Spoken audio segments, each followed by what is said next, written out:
Para elaborarmos a demonstração dos fluxos de caixa de uma empresa, temos dois métodos: o método direto e o método indireto.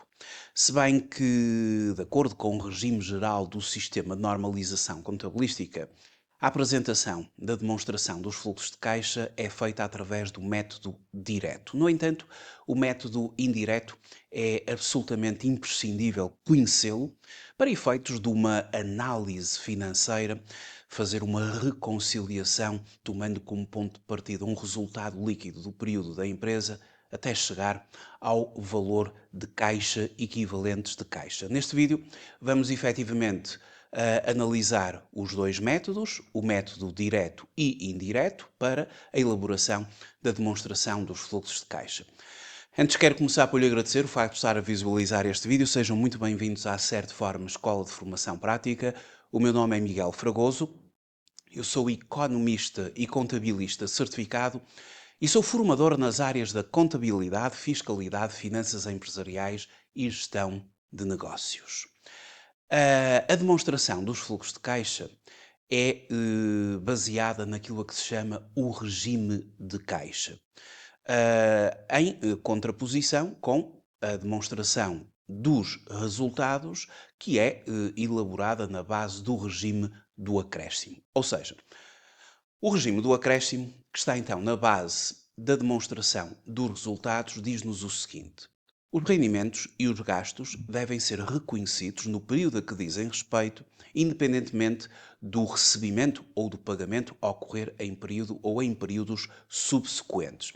Isto significa que na demonstração dos resultados nós vamos ter acesso a um conjunto de resultados contabilísticos, por diferença entre rendimentos e gastos. No entanto, o regime do acréscimo, que efetivamente contempla rendimentos e gastos independentemente de ter havido ou não recebimento ou pagamento, resultados contabilísticos não são propriamente valores de caixa que a empresa possui. E nesse âmbito, e até de uma forma complementar, há que fazer a análise da chamada demonstração dos fluxos de caixa, que é baseada no regime de caixa. Ou seja, para a demonstração dos fluxos de caixa vão contar efetivamente os recebimentos e os pagamentos, o momento em que eles ocorrem. E a demonstração dos fluxos de caixa, quando elaborada pelo método direto, ela é organizada através do modelo do sistema de normalização contabilística. Vamos ver esse mesmo modelo. O modelo do sistema de normalização contabilística, o qual consta da portaria número 220 de 2015, que aprova os vários modelos de demonstrações financeiras, e dentro do regime geral do sistema de normalização contabilística, submetido a um conjunto completo de demonstrações financeiras, temos a tal demonstração dos fluxos de caixa pelo método direto, que se organiza pelos fluxos de caixa das atividades operacionais, nomeadamente os recebimentos que ocorreram efetivamente de clientes, o dinheiro que entrou, os pagamentos a fornecedores, o dinheiro que saiu, pagamentos ao pessoal, o pagamento ou o recebimento do imposto sobre o rendimento e outros recebimentos e pagamentos, e tudo isto conduz aos fluxos de caixa das atividades operacionais. E depois temos o fluxo de caixa das atividades de investimento.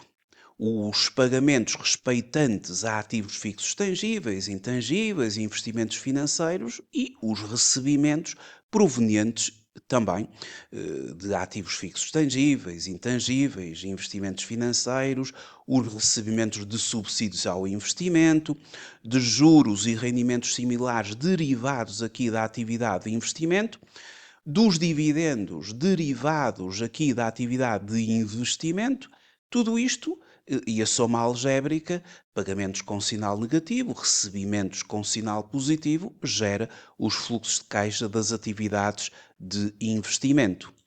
E depois temos os fluxos de caixa das atividades de financiamento.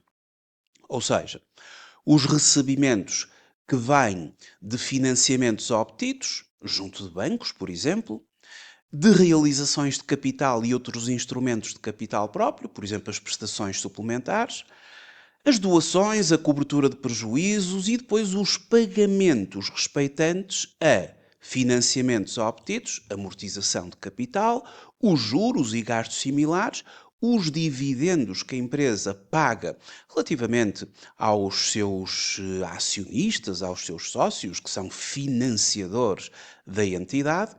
Entre outras operações de financiamento, gera-se o fluxo de caixa das atividades de financiamento. Fazendo a soma do fluxo das atividades operacionais, de investimento e de financiamento, temos a variação de caixa e seus equivalentes, somando com o caixa e seus equivalentes no início daquele ano, no início do período, temos o caixa e seus equivalentes no final do período, que vai fazer a ligação ao balanço, portanto, o caixa e seus equivalentes no final do período, que obtemos aqui pela soma algébrica dos fluxos operacionais, de investimento e de financiamento, ligarão ao balanço diretamente aqui em caixa e depósitos bancários, na zona do ativo corrente, de curto prazo. Bom, isto é um método direto. O método indireto vai partir do resultado líquido do período da empresa e vai percorrer um processo de reconciliação em dois momentos. Primeiro, elimina os gastos e rendimentos reconhecidos contabilisticamente que não originaram qualquer movimento de caixa. Como é o caso das depreciações, das amortizações, portanto, depreciações para ativos fixos tangíveis, amortizações para ativos intangíveis, provisões, imparidades, vamos ter de colocar de volta no resultado líquido estes valores que são gastos não desembolsáveis, portanto, não representam saída de caixa. Depois, corrige o desfazamento temporal entre o reconhecimento contabilístico e o efetivo recebimento ou pagamento através das variações de saldos de clientes, de fornecedores, de inventários do Estado, entre outros de natureza cíclica aqui para chegarmos ao fluxo operacional. Mas para melhor exemplificar tudo isto, vejamos o seguinte caso. Temos uma determinada entidade onde começo por organizar nos pressupostos para poder apresentar efetivamente a demonstração dos fluxos de caixa pelo método direto e pelo método indireto, e obviamente que o resultado final tem que ser o mesmo. As contas que advêm das demonstrações financeiras, as rúbricas que advêm das demonstrações financeiras e que têm um impacto direto aqui na demonstração dos fluxos de caixa. Bom, temos que conhecer, nomeadamente, os clientes e obviamente que isto aqui é enquadrado na realidade desta entidade, na realidade desta empresa. A rúbrica de clientes no ano anterior e no ano N, a rúbrica de inventários no ano anterior e no ano N, fornecedor, Estado e outros entes públicos, caixa e equivalentes, e depois da demonstração dos resultados temos as depreciações e amortizações, os tais gastos não desembolsáveis, e ainda temos outros, nomeadamente o gasto do IRC, o gasto relativo a juro do financiamento e o resultado líquido do período. Portanto, estas informações aqui vão ser relevantes para efeitos da demonstração dos fluxos de caixa quando pelo método indireto. Para o método direto, eu tenho de saber quais os recebimentos e quais os pagamentos que ocorreram no período N. Portanto, eu coloquei aqui O sistema informático dá-nos esta informação, porque se tratando de uma entidade que obedece ao regime geral do SNC, elabora a demonstração dos fluxos de caixa pelo método direto. O sistema informático terá, no final de um determinado período, de nos indicar quais os recebimentos de clientes, quais os pagamentos a fornecedores, ao pessoal, ao Estado, o IRC efetivamente pago, os recebimentos da venda ou da alienação de ativos fixos tangíveis, pagamentos pela aquisição de ativos fixos tangíveis, pagamentos por aquisição de ativos intangíveis, depois os recebimentos de juros de investimentos financeiros, recebimentos de empréstimos bancários obtidos, pagamentos de reembolsos de empréstimos e encargos, recebimentos de emissão de capital, pagamentos de dividendos aos acionistas e juros e encargos similares aqui no âmbito do financiamento.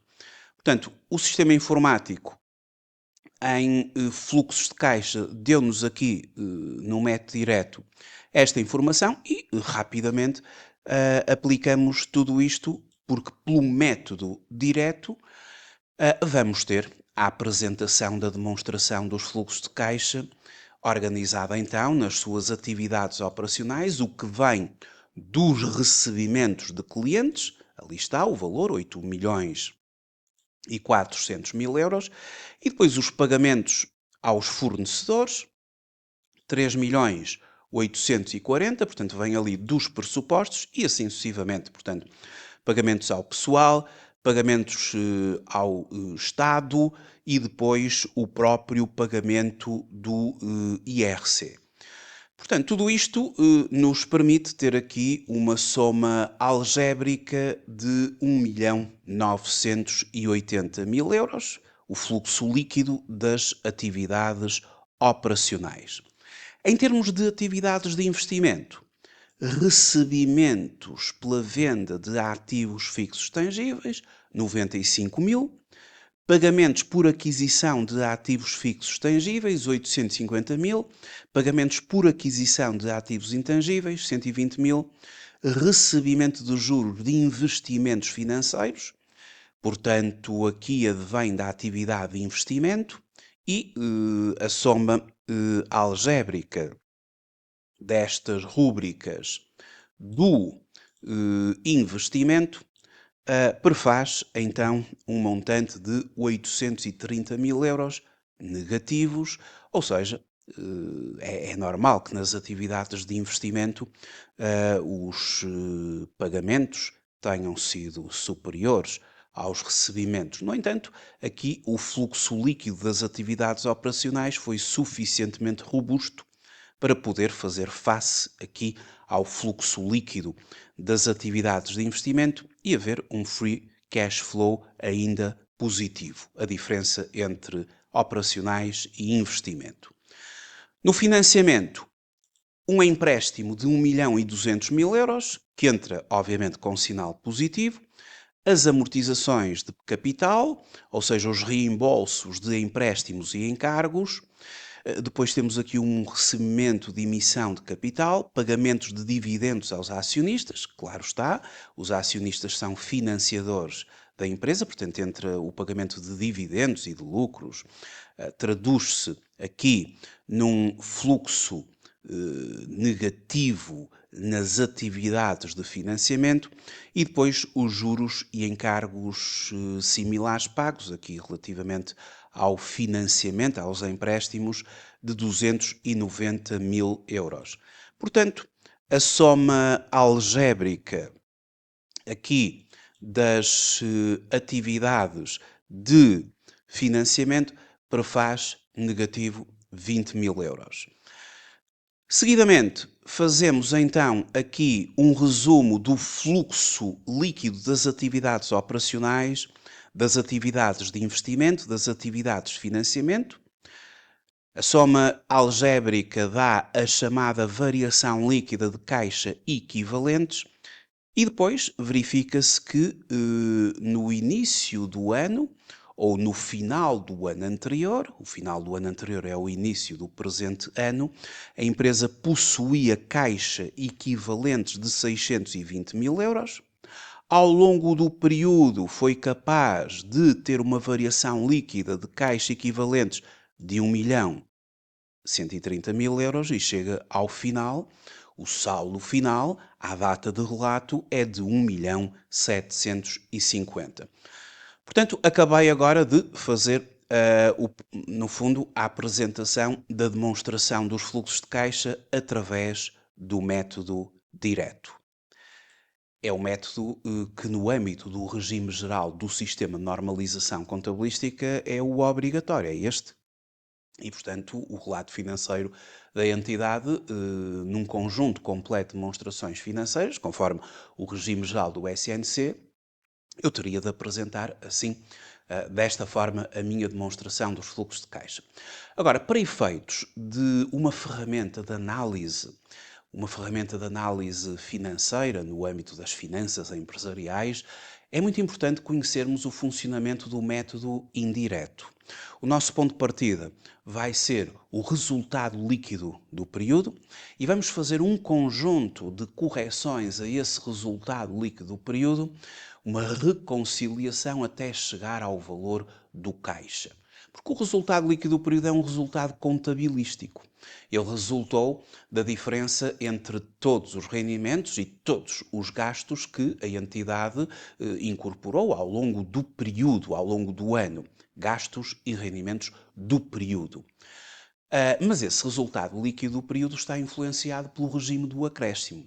Ou seja, existem determinados rendimentos, existem determinados gastos que, efetivamente, contemplam aquele resultado, porque dizem respeito àquele período, mas em que ainda não ocorreu recebimento, no caso de rendimentos, ou ainda não ocorreu pagamento, no caso de gastos, e, portanto, vamos ter que fazer aqui uma conciliação e não esquecendo que o próprio resultado líquido do período está influenciado por gastos não desembolsáveis, ou seja, depreciações e amortizações, provisões, imparidades, que subtraíram, caso efetivamente tenham sido perdas, ou que eventualmente até aumentaram no caso das reversões, e vamos ter efetivamente que expurgar do resultado líquido esses movimentos que são gastos não desembolsáveis, portanto, gastos que provocaram diminuição do resultado, mas que não se traduzem em qualquer saída de caixa, assim como as próprias reversões aumentaram o resultado, porque vêm como rendimentos e não têm qualquer repercussão ao nível de um aumento de caixa. Logo, quanto ao método indireto, a metodologia é a seguinte. O ponto de partida é o resultado líquido do período. E agora vamos fazer um caminho até chegar ao fluxo líquido das atividades operacionais. Ou seja, vamos dar de volta as depreciações e amortizações, portanto, isto está tudo aqui nos pressupostos, não é? Portanto, quando defini os pressupostos, coloquei ali as depreciações e amortizações, os tais gastos não desembolsáveis, portanto, eles vêm de volta, são colocados a crescer. Depois temos o próprio gasto do IRC e os gastos de juros reconhecidos, porque aquilo que nós aqui queremos, efetivamente, trata-se de um fluxo de atividades operacionais e os juros virão mais à frente nas atividades de financiamento. E como o resultado líquido já incorpora a dedução dos tais juros, nós damos-los de volta e estamos efetivamente a transformar este resultado líquido num fluxo de caixa das atividades operacionais. E depois temos as necessidades de fundo de maneio da empresa. E aqui as variações das necessidades de fundo de maneio. Porque, por um lado, existem os recursos cíclicos, os clientes inventários, ou seja, aqueles ativos correntes de natureza cíclica cujas variações podem aportar mais ou menos caixa para a empresa. Por exemplo, no caso dos clientes, no ano N-1, terminamos com um saldo de 2.840.000, portanto, àquela data de relato, os clientes deviam-nos 2.840.000 e à data de relato de 31 de dezembro do ano N, deviam-nos 3.190.000. Portanto, há aqui uma variação positiva. Aumentando a dívida dos clientes perante a nossa empresa, isso significa que recebemos menos, portanto, menos caixa para a empresa, porque, no fundo, aqui no âmbito das necessidades fundo maneio, ou do chamado working capital, há que analisar de que lado é que está o dinheiro, porque estamos aqui numa perspectiva de caixa. E quando eu tenho um valor a receber maior do que no ano anterior, a diferença significa que o dinheiro está do lado dos clientes. Eu estou a financiar mais os clientes, isso significa menos caixa para a empresa. Portanto, em termos de inventários, verifica-se precisamente o contrário, ou seja, há uma variação negativa dos inventários. Eu tinha em stock, existência final, 1.620.000 no ano N-1, tenho menos no ano N, 1.430.000, e, portanto, esta variação de diminuição dos inventários poder-se-á traduzir, efetivamente, em que se vendeu mais, portanto, há um aporte de caixa pela variação positiva, ou seja, esta variação negativa, menos inventários, traduz-se em mais caixa para a empresa.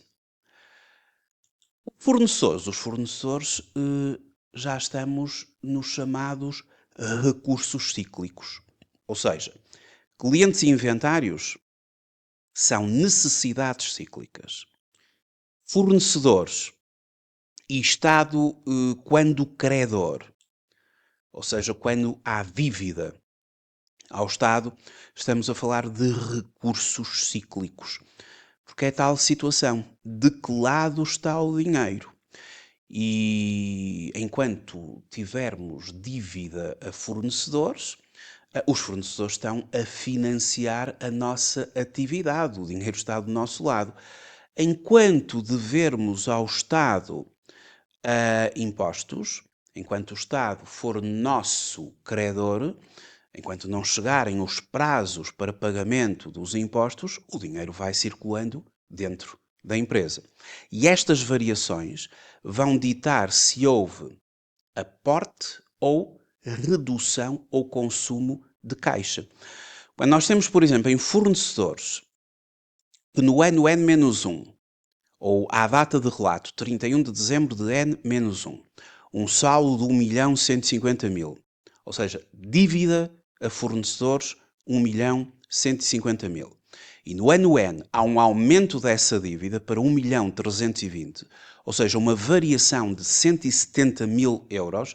Um aumento da dívida significa mais financiamento por parte dos fornecedores, mais caixa para a empresa. Ainda não se pagou e, portanto, como ainda não se pagou, o dinheiro vai circulando do nosso lado. Estado e outros entes públicos. No caso desta empresa é ao contrário. Ou seja, tinha em dívida, à data de relato, 31 de dezembro de N-1, 380.000 euros de impostos, e a 31 de dezembro do ano N deve 290.000. Portanto, deve menos 90.000 euros. Isto significa mais consumo de caixa, menos caixa para a empresa. Ou seja, temos menos dinheiro do nosso lado e, consequentemente, há aqui uma diminuição do caixa. Bom, então, face a estas variações das necessidades de fundo de maneio, no método indireto temos de refletir isso, fazendo ajustes, nomeadamente nos clientes. Portanto, os clientes com diminuição de 350.000 euros, já expliquei o porquê, não é? porque eu devia, portanto, os clientes deviam 2.840.000, agora devem mais, estou a financiar mais os clientes, o dinheiro está do lado deles, a diferença, a variação é 350.000 e, portanto, enquanto o dinheiro estiver do lado deles, enquanto eles não nos pagarem, isso consome o nosso caixa. Então, pelo método direto, isso significa uma diminuição de caixa. Quanto aos inventários, como a existência entre um ano e o outro diminuiu, portanto temos menos inventários, significa que houve uma variação positiva no caixa e, consequentemente, no método indireto, isto traz-nos um aporte de caixa, mais 190.000. Em relação aos fornecedores, eu estou mesmo só a fazer aqui uma revisão desta lógica das variações de working capital. Os fornecedores, como há um aumento da nossa dívida, uma variação positiva da nossa dívida, nesta perspectiva de perguntar de que lado está o dinheiro, bom, se eu devo mais aos fornecedores, os fornecedores estão a financiar mais a minha atividade, eu ainda não paguei, para já o dinheiro está do meu lado, portanto há um aumento aqui no âmbito dos fornecedores, há um aumento do caixa, 170.000 euros. E no caso do Estado, revendo a tal lógica, portanto, se no ano anterior eu devia 380.000 euros de impostos, enquanto não pagar, o dinheiro está do meu lado. Mas no ano N devo 290.000, devo menos, isto está-me a consumir caixa e, consequentemente, a lógica é sinal negativo, variação negativa. Bom, quanto ao IRC efetivamente pago, temos ali 390.000 euros e a algébrica aqui desde o resultado líquido do período até aos ajustamentos dos gastos não desembolsáveis, bem como do valor do working capital e das suas variações, temos então 1.980.000 de fluxo líquido das atividades operacionais, corresponde exatamente àquilo que temos no método direto. Fizemos foi uma reconciliação do resultado líquido até chegar, portanto, de um resultado contabilístico até chegar a um valor de caixa, mas dentro daquilo que são as atividades operacionais. No método indireto, as atividades de investimento e as atividades de financiamento, regra geral, são comuns aos do método direto e, portanto, formaram-se logicamente os mesmos valores e o nosso ponto de chegada, considerando que a variação líquida de caixa equivalentes à soma algébrica das três atividades, dos fluxos das três atividades, 1.130.000, considerando o valor inicial do ano, temos o caixa equivalentes como saldo final 1.750.000, que coincide precisamente, e como não pode deixar de ser, com o método direto. Tem de coincidir a forma como lá chegamos, especialmente nos fluxos das atividades operacionais, é que diverge. Muito obrigado por ter visualizado esta videoaula e até à próxima.